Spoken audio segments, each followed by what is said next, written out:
माता की कथा। जाने माता के हाथ में झाड़ू क्यों है और माता गधे पर क्यों बैठी हुई हैं। दरिद्रता दूर करने वाली ऐसी शीतला माता देवी की कथा अब मैं सुनाने जा रही हूँ। शीतला माता को चेचक जैसे रोगों की देवी माना जाता है। यह हाथों में कलश, सूप, मार्जन यानी झाड़ू और नीम के पत्ते धारण करे होती हैं। गर्दभ की सवारी यानी गधे की सवारी किए यह अभय मुद्रा में विराजमान है। शीतला अष्टमी के दिन शीतला माता की पूजा के समय उन्हें खास मीठे चावलों का भोग चढ़ाया जाता है। यह चावल गुड़ या गन्ने के रस से बनाए जाते हैं। इन्हें सप्तमी की रात को बनाया जाता है। इसी प्रसाद को घर के सभी सदस्यों को खिलाया जाता है। शीतला अष्टमी के दिन घर में ताज़ा खाना नहीं बनता। शीतला अष्टमी की पूजा विधि। सबसे पहले सुबह जल्दी उठकर नहाएं, पूजा की थाली तैयार करें। थाली में दही, पुआ, ज्वार बाजरा की रोटी, सप्तमी को बने मीठे चावल, नमक पारे और मठरी रखें। दूसरी थाली में आटे से बना दीपक, रोली, वस्त्र, अक्षत, हल्दी, मोली, होली वाली बड़कुल्ले की माला, सिक्के और मेहंदी रखें। मंदिर में पहले माता को जल चढ़ाएं, रोली और हल्दी से टीका करें, मेहंदी, मोली और वस्त्र अर्पित करें। बड़कुल्ले की माला व आटे के दीपक को बिना जलाए अर्पित करें। अंत में वापस जल चढ़ाएं और थोड़ा जल बचा लें।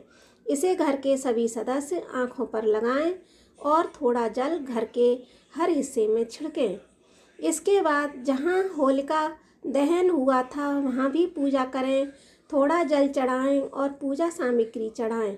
घर आने के बाद पानी रखने की जगह पर पूजा करें। अगर पूजन सामग्री बच जाए तो गाय या ब्राह्मण को दे दें। हेलो भक्तजनों, मैं आपको सुनाने जा रही हूँ शीतला माता की कहानी। ये कथा बहुत पुरानी है।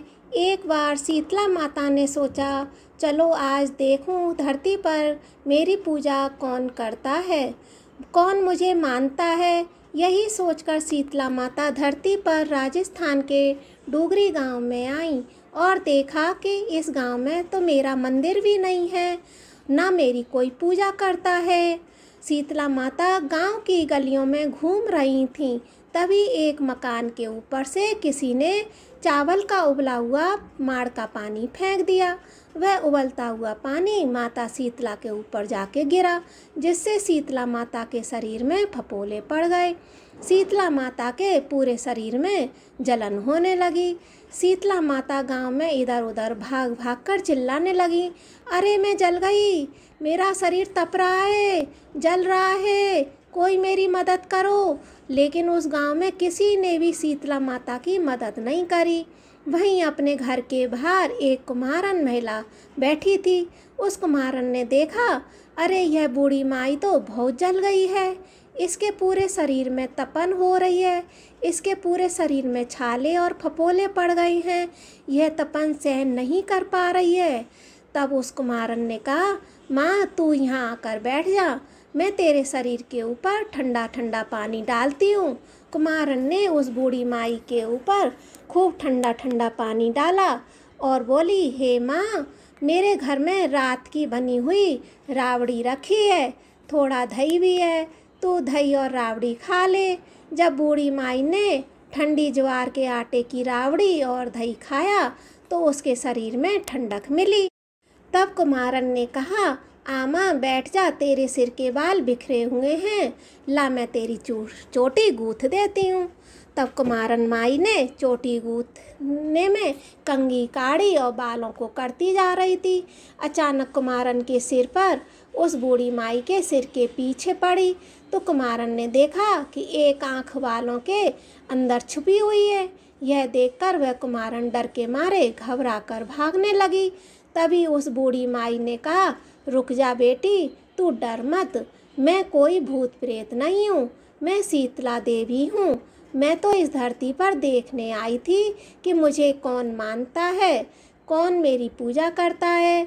इतना कह के माता चार भुजा वाली हीरे जवाहर के आभूषण पहने हुए, सिर पर स्वर्ण मुकुट धारण किए हुए अपने असली रूप में प्रकट हो गईं। माता के दर्शन कर कुमारन सोचने लगी कि अब मैं गरीब इस माता को कहाँ बिठाऊं। तब माता बोली, हे बेटी, तू किस सोच में पड़ गई है? तब उस कुमारन ने हाथ जोड़कर कहा और देखा, आँखों में देख आंसू बहते हुए हैं। मैं माता के घर में चारों ओर तरफ दरिद्रता है, बिखरी हुई है। मैं आपको कहाँ बिठाऊं? मेरे घर में ना तो चौकी है, न बैठने का आसन। तब शीतला माता प्रसन्न होकर उस कुमारिन के घर पर खड़े हुए गधे पर बैठकर एक हाथ में झाड़ू, दूसरे हाथ में डलिया लेकर उस कुमारन के घर की दरिद्रता को झाड़कर डलिया में भरकर फेंक दिया और उस कुमारन से कहा, हे बेटी, मैं तेरी सच्ची भक्ति से प्रसन्न हूँ।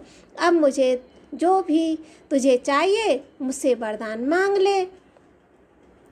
तब कुमारन ने हाथ जोड़कर कहा, हे माता, मेरी इच्छा है अब आप इसी डूंगरी गांव में स्थापित हो जाएं और यहीं रहें। जिस प्रकार आपने मेरे घर की दरिद्रता और अपनी झाड़ू से साफ कर दिया है, ऐसे ही आपको जो भी होली के बाद की सप्तमी को भक्ति भाव से पूजा कर आपको ठंडा जल, दही, बासी ठंडा भोजन चढ़ाए, उसके घर की दरिद्रता को साफ करना और आपकी पूजा करने वाली नारी जात महिला का अखंड सुहाग रखना, उसकी गोद हमेशा हरी भरी रखना। साथ ही जो पुरुष शीतला सप्तमी को नाई के यहाँ बाल ना कटवाए, धोबी को कपड़े धुलने ना दे और पुरुष भी आप पर ठंडा जल चढ़ाकर, नारियल फूल चढ़ाकर परिवार सहित ठंडा बासी भोजन करे, उसके काम धंधे व्यापार में कभी दरिद्रता न आए। तब माता बोली कि हे बेटी, जो तूने मांगा है वरदान मैं सब कुछ दूंगी। हे बेटी, तुझे आशीर्वाद देती हूँ। मेरी पूजा का मुख्य अधिकार इस धरती पर सिर्फ कुम्हार जाति का ही होगा। तभी उसी दिन से डूंगरी गांव में शीतला माता स्थापित हो गईं और उस गांव का नाम हो गया शीतला की डूंगरी। सील के डूंगरी में शीतला माता का मुख्य मंदिर है। शीतला सप्तमी पर वहाँ बहुत विशाल मेला भरता है। इस कथा को पढ़ने से घर की दरिद्रता का नाश होने के साथ सभी मनोकामनाएं पूरी होती हैं। बोलो शीतला माता की। जैसे कुमारन पर कृपा करी वैसे ही सब पर करना। कहते सुनते हुंकारा भरने वाले सब पर करना। बोलो शीतला माता की जय।